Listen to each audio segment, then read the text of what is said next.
Left of the box.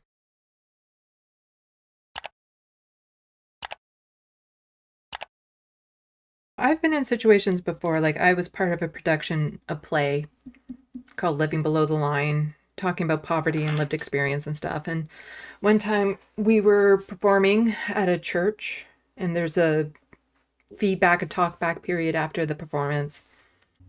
And I knew the crowd was most likely conservative leaning in that area and stuff of that sort. I got them applauding for what I was saying, even though everything I was saying was coming from a progressive angle. I just didn't tell them that. I stuck to where their pain was coming from, the lack of inaction from the government, how the government is not doing their goddamn job and pushing it off to different charities and organizations to do. And I got that entire crowd behind me. Part of organizing and part of educating means learning to talk to people like they're human, like they're suffering, like they have their own issues. Sure, in contrast, compared to people who are suffering the most, people who are targeted and stuff, these middle class, upper middle class people are not suffering as much. Of course not. But they are relatively suffering to where they were 10 years ago. And you need to at least acknowledge that on a baseline.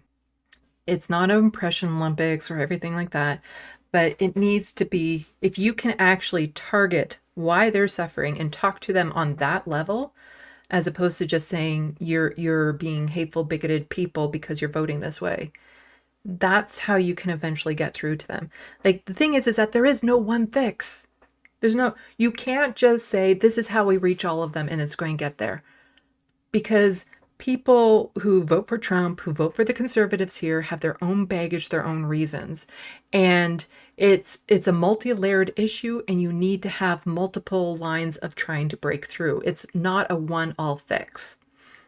And this gets back into the crazy cat lady analysis type thing, where you're not going to be able to change everyone's mind. But is there somebody near you that is part of your life that you might be able to work on? Do you know, like, you have to really go into why are they mad in the first place? And that gets complicated because a lot of people who are right-wing are not happy people.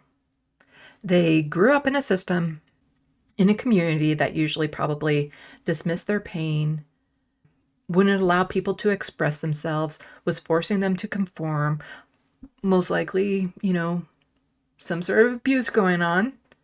I'm not saying all, of course, and I'm not saying it doesn't happen on the left, of course.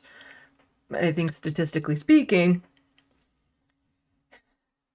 So they become, quite often, miserable people that nobody wants to be around. And a lot of it was learned and taught behavior from when they were kids. And unfortunately, it led them into being miserable, hateful people as adults that a lot of people no longer want to be around, and they cut out their lives. And so now they're feeling even more isolated, cut off from people that they feel owe them or should be in their lives. But then suddenly, so they're left feeling kind of out there and alone. Then you have somebody like Donald Trump come around and say, I love you. You're part of this group. You are part of all of us. I get your pain.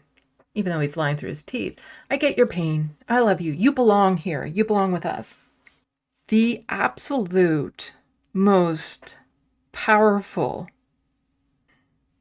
driver of people is the need to fit in. That is the absolute most powerful social driver to people, is the need to belong, to fit in somewhere. And Donald Trump took that and used that to give all of these people a place to belong and fit in. All for the wrong reasons. And he's lying to them. But if you convince people that they have a place with you, they will be loyal to the end, to fit in, to be there, to be part of that group, to be accepted for who they are, as opposed to, wanting to work on why their pain is there in the first place.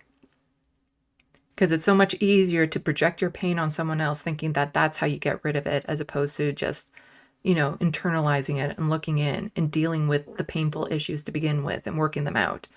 But so many people feel like if they just blast their pain, their rage, their hatred out there, that somehow it expels it from their body, and it doesn't.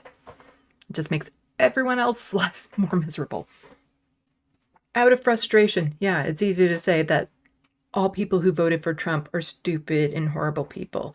And I get that frustration because the way they vote with Doug Ford, my God, with Donald Trump getting into power, people like me are being targeted and will suffer. And it's hard not to take that personally. But a lot of people voted based on something they heard. They don't know. They're low information, not stupid, but ignorant. They heard a couple things and they go by that, but they're so busy just focused in their own little circle and what's happening in their lives, and they're in just this little narrow field. That's all they're focused on, that they have no clue what's happening to anything else. And so they just hear like, oh, this sounds good. He said this. And they vote based on that. Like back when I was doing canvassing and stuff of that sort and talking to people during elections here, I had a friend tell me that his parents voted conservatives because the conservatives knocked on the door, and that was it. Not over reason or anything. It's like, oh no, they came to my door, they seemed pleasant, so I voted conservative. Not based on issues. Like the thing is that if people were to actually vote based on issues, vote based on policy, the conservatives and the Republicans would never get in. That's not what they're voting on. They're voting on emotions. They're voting on vibes. That was something that was coming up a lot recently. On being lied to, on, they're being sold an idea, and they're voting on that without looking at any realistic implications of it. And so we need to organize. And I've been seeing this so much online. It's like, hurrah, let's organize. Let's go organize. We can go let's organize. Let's find someone to let's organize. And we're all saying, let's organize, but no one is organizing. That's a problem. Because we all might have the ambition to do it, but nobody is actually doing it. And that's because it's the cart before the horse thing. No one person is going to solve this. You can't get one person to stand up in front of a crowd and energize everyone to get them out to actually do something to organize. This isn't a superhero scenario. One person will not be able to fix this. It takes lots of groups, lots of time, lots of effort. So instead of saying, let's organize, let's make it a little bit more grounded. What is it that you have to offer for organization? I cannot network. I am horrible at that. I would not be a good organizer. I struggle just to find people to come onto my show. I am so bad at networking. That is not my strong point. What I can do is get up on stage and get that audience behind me. I'm a public speaker. I speak with emotion.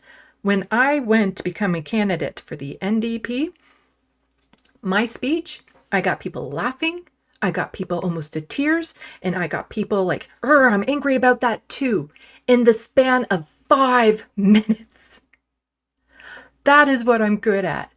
So if there's an organization, you need a public speaker, that's what I can do. What is it that you can do to help? And it could be simple as, I can make signs. I can help with a schedule. I can help secure a venue, get a permit. Can you help babysit so other people can go out to protests and rallies? Something as simple as, I have a basement where we can hold, meetings on trying to figure out what to do. Or I have a basement where I can store signage for these protests and rallies that we're planning on doing. Can you make sandwiches? Now, that might sound a little silly, but it's not, because a lot of people with poverty don't participate because they can't afford to. So if you're asking somebody to take a day off work or to, choose between bus fare and a meal, offer them the meal. Keep in mind that you want people from a wide range of areas, and some people simply cannot afford to participate in activism the way that they want to. And that's another reason why there's a barrier between people with disabilities and people with poverty from participating in activism, is that the organizations aren't accommodating to them and their needs. So organizations need to be mindful of that when they're doing it.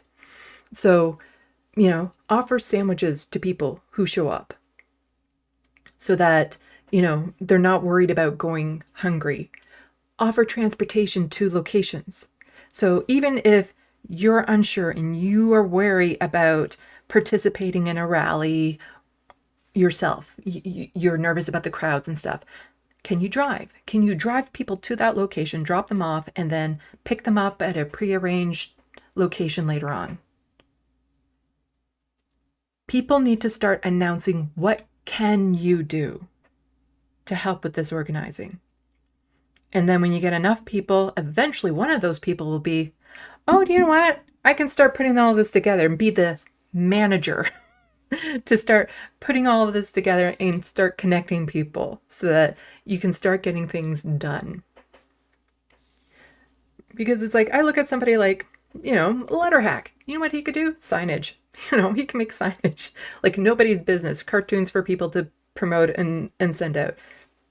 Like I said, I'm a public speaker. Are you willing to just talk to people? Get on the phone. I can't get on the phone. I'm horrible in talking on the phone. Although when I was campaigning, I had much easier time going door to door because then I'm visually seeing people. So find out where are your strengths, and we all have them.